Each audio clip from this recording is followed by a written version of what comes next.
자고 나면은 위대해지고 자고 나면은 초라해지는 나는 지금 지구의 어두운 모퉁 위에서 잠시 쉬고 있다. 야망에 찬 도시의 그 불빛 어디에도 나는 없다. 길리만자로의 표범을 꿈꾸는 한 남자가 있습니다. 내가 알기로도 여기 1년 넘었죠. 1년, 거의 2년 돼가지. 트럭인가? 그래 있대요. 밤 되면은 이제 음악 크게 틀어놓고. 그 트럭에서 잠은 내가 자는 걸로 그래 알고. 빛나는 불꽃으로 타올라야지. 묻지 마라. 왜냐고 왜 그렇게 높은 곳까지. 그의 무대는 바로 이 낡은 트럭인데요. 안녕하세요. 저희 MBN 방송국에서 나왔습니다. 차가 내 때문에 차를 못 대고 그런 상황은 아니잖아요. 내가 뭐 아직까지 뭐 50, 60도 안 된 사람이 뭐 밥이나 먹자고 인생을 사는 것 같아요. 나는 포부가 커요. 아직까지 젊어요. 좁은 운전석은 그의 무대이자 쉴 수 있는 유일한 공간입니다. 트럭에 살고 있는 수상한 남자. 벼랑 끝에서 그는 지금 무엇을 찾고 있는 걸까요? 남자가 이곳에 나타난 건 2년 전의 일입니다. 어느 날 갑자기 이 고물 트럭을 타고 왔다는 남자. 이미 그곳은 그에게 집이나 다름없어 보였는데요. 안을 살짝 들여다볼까요? 그가 안방 삼은 차 앞쪽까지 빼곡하게 들어찬 짐들. 오랜 기타와 악보도 눈에 띕니다. 추운 겨울, 그는 왜 이곳 트럭에서 살고 있는 걸까요? 선생님, 옆에 주민들이 보시기에는 많이 걱정도 하시고 힘들지 않을까, 춥지 않을까 걱정들 하시는데 저는 춥거나 힘들어도 식은 밥 덩어리 뜯어먹다 내버린 거 그걸 주워 먹는 하이에나가 아니라 그래도 산장 높이 올라가 굶어서 얼어 죽는 한이 있더라도 그 표범을 이고 싶다. 그래서 인생의 산 흔적일랑 남겨둬야지. 유명인들은 다 그렇더라고. 화가 고우 같은 사람도 길을 자르고 이명이 들리가 그러면서도 그림을 그렸잖아. 그렇게 유명인이 되었잖아요. 음유시인이라도 되듯 말 한마디 한마디가 의미심장합니다. 그가 남기고 싶다는 흔적이란 무엇을 말하는 걸까요? 신이 뭐 덮어 씌었는가 이는 그것도 있어. 온 동네 쓰레기 다 주소니까 한 보셨지만은 실제 아무 쓸 것도 없는 거 쓰레기다는 쓰레기 다 있다는 게. 정작 사람들의 관심은 바로 이 잡동사니에 쏠려 있습니다. 그의 짐들은 차고 넘쳐나 이젠 별도의 공간까지 생겼는데요. 다양한 가재 도구에 여행용 가방까지. 여기도 짐이 한가득입니다. 그런데 천막 위도 뭔가 쓰임새가 있는 것 같죠? 간밤에 내린 빗물을 모아둔 건데요. 아직 엄청 많은데 비가 얼마나 많이 왔구만. 많이 왔구만. 천천히 내리는 비가. 오늘은 운이 좋습니다. 생각보다 빗물이 많이 모였는데요.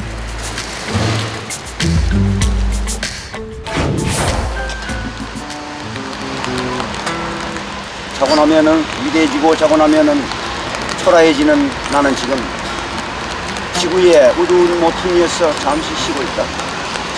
야망에 찬 도시의 그 불빛 어디에도 나는 없다.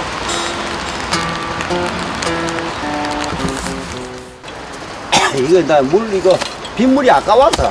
그리고 떼고 멋지네.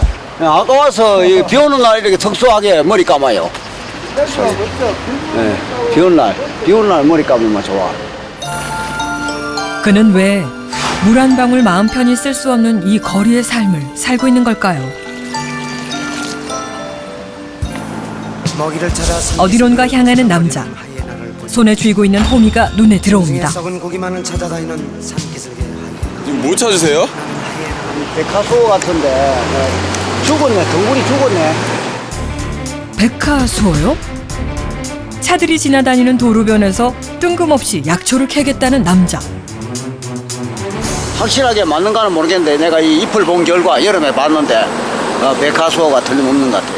대체 이런 건 또 어떻게 알았을까요? 진짜 같아요. 모르지. 이럴 걸고 하얀 진이 쫙 올라오면은 가짜라 해. 그게 하얀 진이 안 올라오면은 진짜고. 근데 이 진짜 같은데 별로 안 나오는데 이 하얀 진이. 진짜는 이래 손톱으로 긁으면은 하얀 진이 안 올라온다고. 가짜는 하얀 진이 하얗게 올라온다고. 와가요. 이 무한 이거는 이 백화소가 맞으면은 뭐냐면은 흰머리를 검게 한다는. 그 하얀 머리가 다 빠졌는데 거기 까만 머리가 계속 머니까 까만 머리가 올라오기 시작하더라고. 뜻밖의 수확에 기분이 좋아진 듯한데요.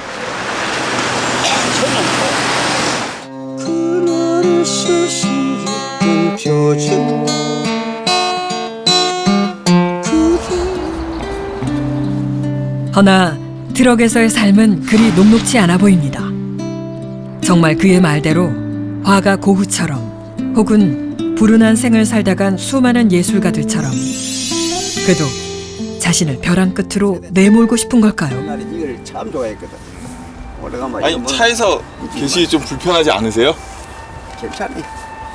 오늘은 날씨가 좋아가지고 이걸 이래가지고 이걸 낼 수 있으니까 좀 편하게 이렇게 기타를 한 번 쳐보는 거예요. 오랜만에. 가족이 없으세요? 나는 가족 총각입니다. 노총각입니다. 결혼 약혼한 사실이 없어요.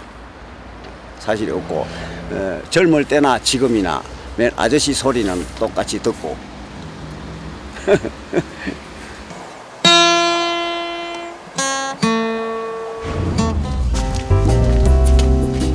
짐칸에서 무언가를 찾는 듯한 남자. 아예 짐들 위로 올라가는데요.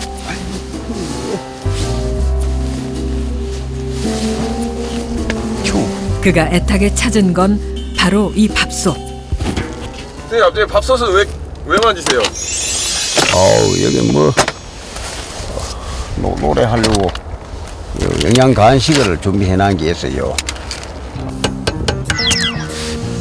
밥솥 안에서 등장한 건 뜻밖에도 날달걀인데요. 자주 노래를 하다 보니 목을 보호하기 위한 그 나름의 보약입니다. 밤낮으로 주차장을 울리던 구슬픈 음악 선율은 다 이 낡은 기타 덕이라는데요. 제일 아끼지 1등이지. 여기 1등 1위. 이게 무거우면서도 기타가 여기도 있고 저도 있고 이러지만은 이게 무거우면서도 장엄한 소리면서도 광대하면서도 여린 음악이 그대로 다 들어있어요. 이게.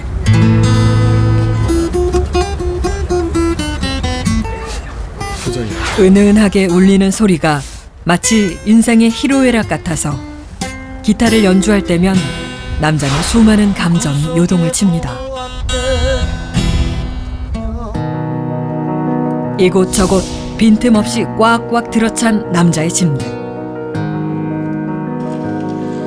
이 오랜 물건들 속엔 남자의 수많은 이야기가 담겨 있을 테죠.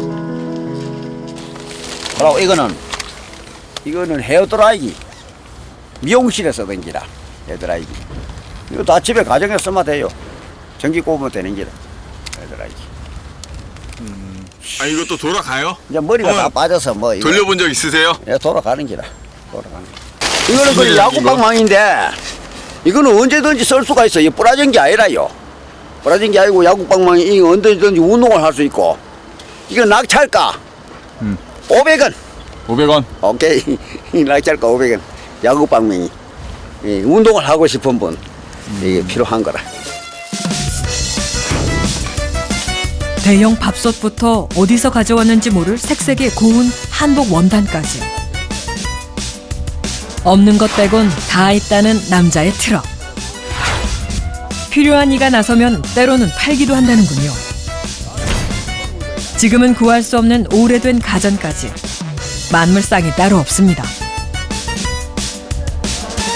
할머니께서 자기 시집 올 때 요 혼수감으로 해온 게인데 내가 이제 늙어서 필요가 없다고 입을 여가가 없고 나한테 선물한 기라. 남자에겐 모두 추억이 서린 보물과도 같지만 주민들의 시선은 그리 탐탁지 않아 보입니다. 귀신 잡귀신이 들었었는지 뭔가 저 귀신 잡동산이 다 들어가지고서 갖다 붙여가지고 그 누가 그뭐 사먹겠노? 안 사고 싶어요, 솔직히. 왜요? 모르겠어요. 그냥 기분이. 그냥 기분이. 그 사람들은 이걸 갖다 내버려라 하는데 멋이 짐이 많다고 보물 같은 거 다 내버려. 그걸 나는 보물인데 왜 내버리? 참 희한한 사람들이. 남자를 이해 못하는 사람들. 허나 그의 고집도 만만치 않습니다. 이거는 이제 부석인데 이것도 멋쟁이 아가씨가 이 쓰던 기라 이게 그 안경을 하나 쓰고 안 쓰고에 사람 얼굴이 달라 보여요 원래 이렇게 딱 쓰면은.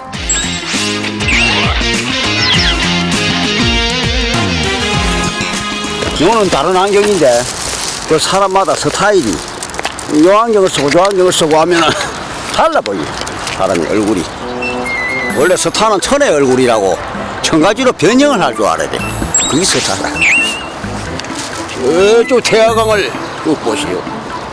저쪽은 잘 되는데 말이야. 이쪽은 좀 방파제를 쌓도록 하시오.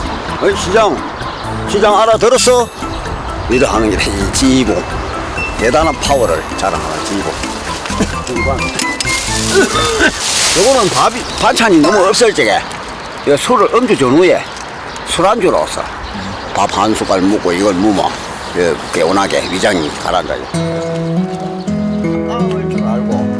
세상 사람들은 쓰레기라 하지만 그에겐 영감을 준다는 보물들. 그리고 벼랑 끝에서 그가 마주한 음악.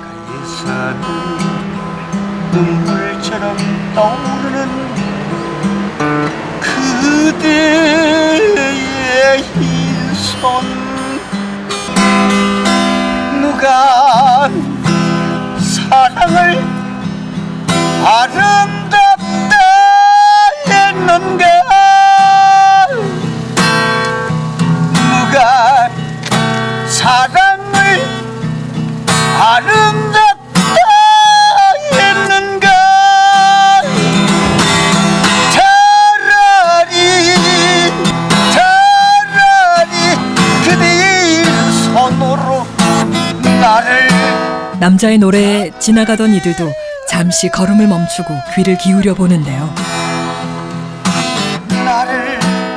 이 주차장에서만큼은 조용필 부럽지 않은 인기입니다.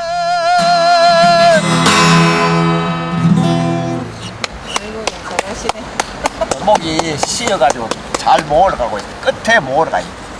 와, 내가 이랬어요. 우리 집사람한테. 와, 나보다 낫다고. 기타도 치고, 저번에 차 안에서도 기타 치는 걸 봤거든요. 와, 기타. 돌아와요 부산항에 구슬프게 노래를 참 잘 부르시더라고요. 네. 소양강천이 한번 타봐요. 소양강천에 살고 싶나 봐. 그래, 소양강천이 한번 해요. 허나 언제나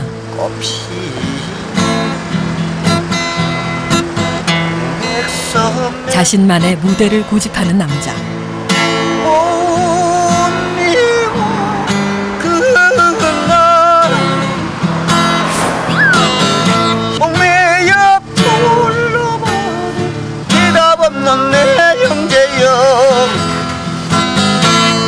잘못해서 미안합니다. 몸 건강하시고 예. 추위 이제 주의해서 감기 걸린대. 예. 아이고 잘 들었습니다. 아유 감사합니다. 갑니다. 옆에 주셔서 너무나 감사합니다. 예. 늘 이런 팬들만 존재하는 건 아니겠죠. 그가 영 못마땅한 이들도 있습니다. 이것도 어찌 보면 주변에 피해를 주는 부분이 있단 말입니다, 일부. 뭐 내 때문에 차를 못 대고 그런 상황은 아니잖아요. 차를 못 대서 그런 게 아니고 주변 환경이 안 좋다는 얘기야. 요새 이럴 때가 없잖아요. 형편이 닿고 떠날 만한 이유가 될 때는 떠나지. 지금 갈 데도 없고 올 데도 없고 쉴 데도 없고 누가 나를 반겨줄 사람도 아무도 없어요. 갈 곳이 없다는 남자. 그가 둥지를 틀 곳은 오직 이곳뿐인 걸까요? 저런 사람도 왜 여기서 이리 살지 뭘 살아가서 운명을 지내고 살던가 그죠? 제가 멀쩡한 집 놔둬놓고 내가 차 위에서 저렇게 차 안에서 뭐 고생한 지가 벌써 한 2년 넘는데 안타깝습니다. 그런데 그에게 집이 있답니다. 그쪽에 주소지는 돼 있는데 그쪽이 집인데 지금 일로 와 있고. 이곳과 그리 멀지 않다는데요. 그렇다면 남자는 왜 집을 나와 춥고 비좁은 트럭에서 힘든 생활을 하고 있는 걸까요?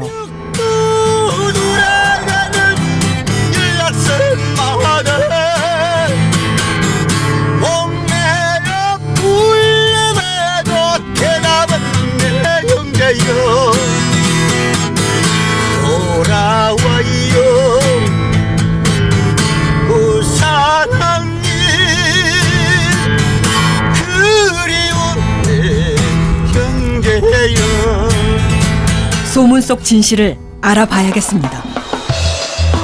정말 남자에겐 집이 따로 있는 걸까요?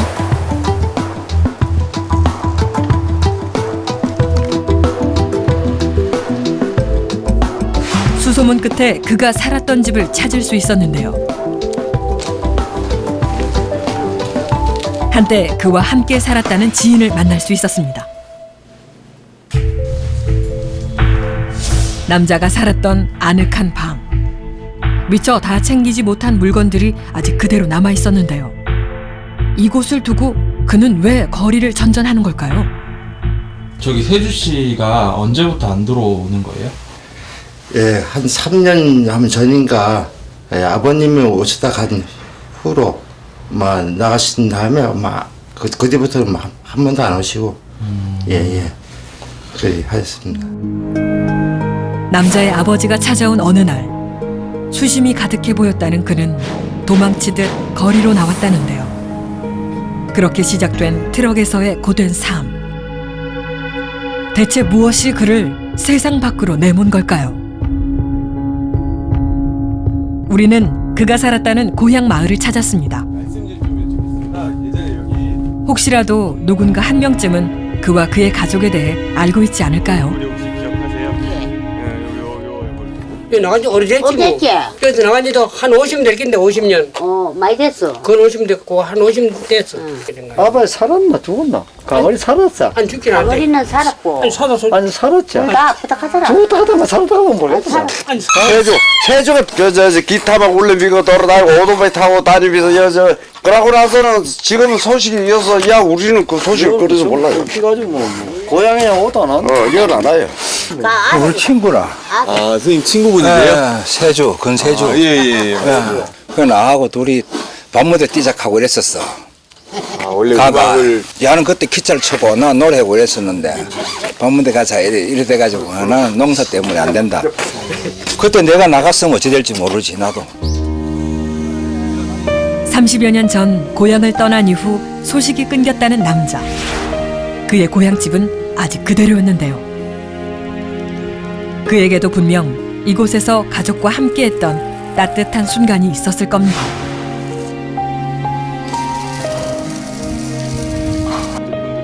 우리는 어렵게 남자의 동생과 연락이 닿을 수 있었는데요. 종교에서 1, 2등 다툴 만큼 굉장한 모범생이었거든요, 진짜. 뭐 천재다 할 만큼 그 골짜기죠. 막 그랬었죠. 좋은 일만 있으면 마을 잔치를 하다시피 부모님께서는 들떠갖고 자기 자식이 진짜 대단한 인재인 줄 알고 굉장히 기대를 많이 하셨죠. 더군다나 아버지 2대 독자의 맏아들이니까. 전교 1등을 했던 2대 독자 아들. 자연히 가족의 기대는 온통 그에게로 향했습니다. 그런데 어느 날 돌연 가수의 꿈을 이루겠다며 집을 나가더니 그날 이후로 돌아오지 않았다는 겁니다. 이별이 보이는 가슴 아픈 정열. 꿈을 위해 가족이라는 끈을 놓아버린 남자. 왜 그렇게까지 해야 했을까요? 고독한 남자이. 그래 그 당시에 내 고등학교 2학년 때 나오나가 라디오 소리를 내가 쪼매난 라디오를 들었는데 아, 음성도 좋고 물레방아 도는 내력. 강촌에 살고 싶네. 날이 새면 그 노래를 내가 따라 불렀고 아주 좋았어요. 음악이 듣기가 좋았고, 아, 나 가수를 해야 되겠어. 나훈아처럼 세상을 한번 울려야 돼. 아, 나 가수를 해야 되겠는데. 결혼하기 전에 뭔가 빛을 봐야 되는데 아버님한테 말씀드려야지. 내가 그걸 하고 싶다고, 음악을 하고 싶다고. 부모의 기대를 저버릴 정도로 음악이 전부였던 남자의 청춘.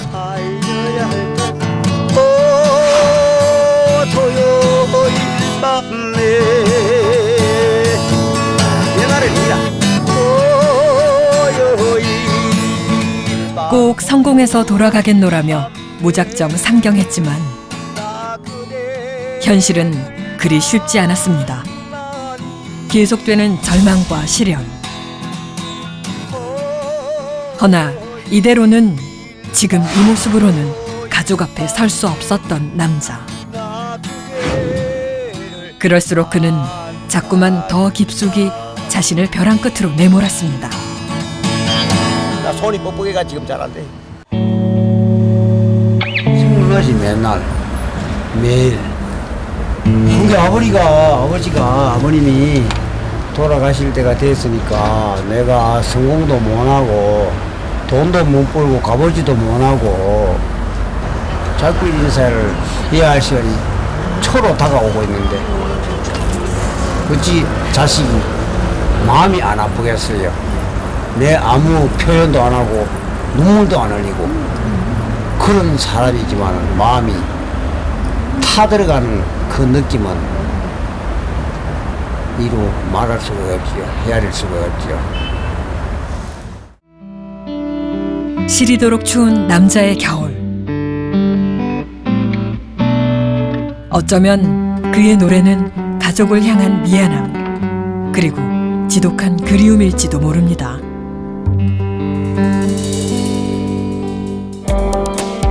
가족을 만날 수는 없을까요? 어렵게 남자의 어머니를 찾을 수 있었는데요. 저희 MBN 방송국에서 나왔는데요. 네, 혹시 그 권세주 씨 어머님 되세요? 맞아요. 아들이고. 오랜만에 들어보는 아들의 이름. 어머니의 얼굴엔 근심이 서립니다.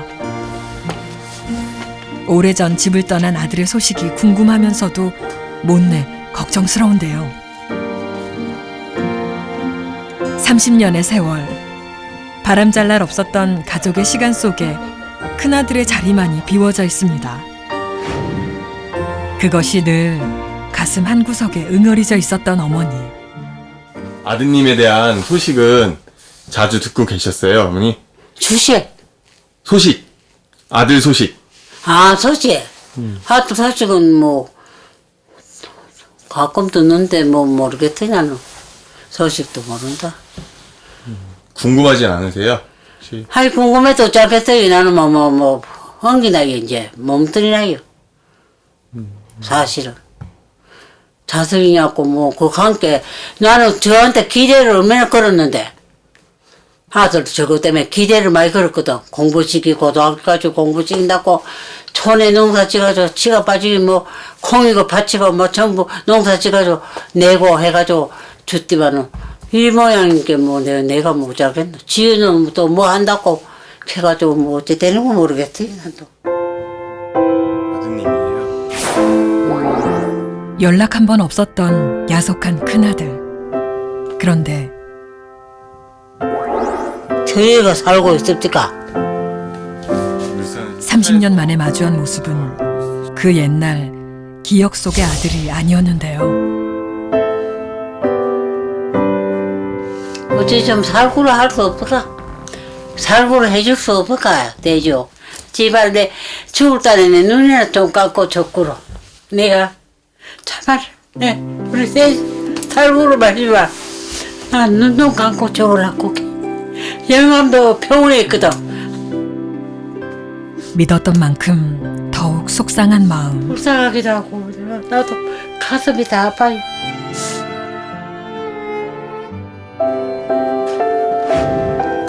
어디서부터 잘못된 것인지 어머니는 알 길이 없습니다. 그러나 이제라도 아들의 얘기를 들어보고 싶습니다. 꼭 30년 만입니다. 지금 아드님 만나러 가시잖아요. 좀 보면 어떨 것 같아요? 마음이 아프지. 보기가 좋지. 눈도 보기 싫었다.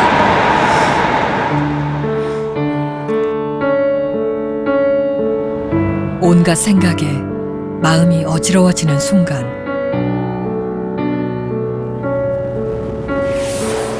아들을 만날 시간이 다가옵니다. 30년의 시간을 거슬러 어머니와 아들은 서로 어떻게 바라보게 될까요? 아들이 있는 곳에 가까워질수록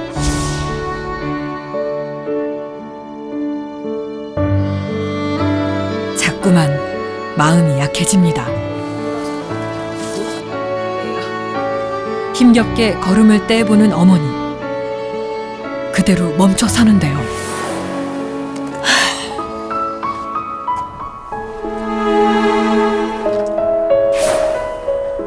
저 멀리 보이는 아들의 모습. 마음이 안 됐지. 아프지. 거집인데 들어가 있더니 뭐 어째 내가 좋겠노. 마음을 안 줘. 어떡하노? 미안해. 어떤 얼굴로 아들을 마주해야 하는 걸까? 고민 끝에 30년 만에 불러보는 이름. 세주야. 세주야. 아이고 이놈아. 어떻게 알아? 정신이 있네 아직. 어떻게 알아? 정신이 있네 아직. 정신이 지금 막 정신도 없는 거 없다 하는데 동생이. 당황한 기색을 애써 감춰보려 하는데요. 그래 어째 얘가 산다고 사노? 어쩌노? 그렇게 살아야지 어쩌게 그래. 내가 살아서 뭘 해? 그 차라리 안 태어났으면 낫지. 그 안 태어났으면 낫지 낫긴. 그 안 태어났으면 낫지만은 살았으면은 뭔가를 해야 되잖아요. 살아있는 걸 흔적을 남겨야지. 그래 살아있는 흔적을 안 남기고. 어딘가 어색하기만 한 두 사람. 그런데 얼마 지나지 않아 그 옛날 음악을 한다며 툴툴대던 젊은 시절의 아들을 마주합니다. 그래도 건강하시네 아직까지. 한주까지 네 보고 죽으라고 돼 있다. 그 보면 뭐해 내가 어째 봐야지. 밥은 먹고 댕기냐 그래 밥은. 밥은 누구 갖다 주기도 하고 내가 먹기도 하고 사도 먹기도 하고 난 잘 먹어요. 그 많이 먹어야 돼 고기하고. 그렇게 내가 어쩐지 서로를 향한 말조차 엇나가 버리는 것만 같은데요. 어머니는 그저 아들의 생활이 걱정입니다. 잠을 대잖아. 잠은 요 앞에서 요 앉아가지고 자다가 발이 시렵고 옆구리에 바람이 들어서 저 위에 요 위에 저 위에 요 위에 저 누워가지고 요새는 그 위에 자요. 그래도 천난같이 내가 위에 잔다. 내 집이라고 내 집에 딱 들어왔을 때가 제일 마음이 편해요. 가야지. 아들의 트럭을 둘러보는데요. 많은 짐들에 적잖이 놀란 어머니. 이런 거 주지 마. 이런 거 주면 집을 안 줘요. 이런 거 주지 말고 간단하게 쓸 거만 쓰고 그래. 이런 거 주고 땡기면 먹혀요. 달리 무슨 말을 해야 할지 가슴이 답답해져 오는데요. 없다냐. 한참을 망설이다 아들에게 쭈뼛쭈뼛 다가섭니다.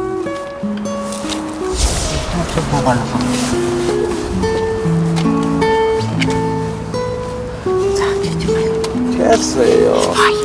왜 됐어요? 왜 가노? 주마봤지. 돈 4만 원이라. 급하게 건넨 어머니의 쌈짓돈. 이제 먹다가 안 가나? 저 안에 야물닦기요. 어디 할 게 뭐 있어 가족이 뭐 가족인데. 엄마 고맙습니다 걔. 안 캐야. 네. 다음에 내가 좀 있으면은 버려가. 그래 알았다. 많이 벌어. 나 제사 지내러도 안 가요.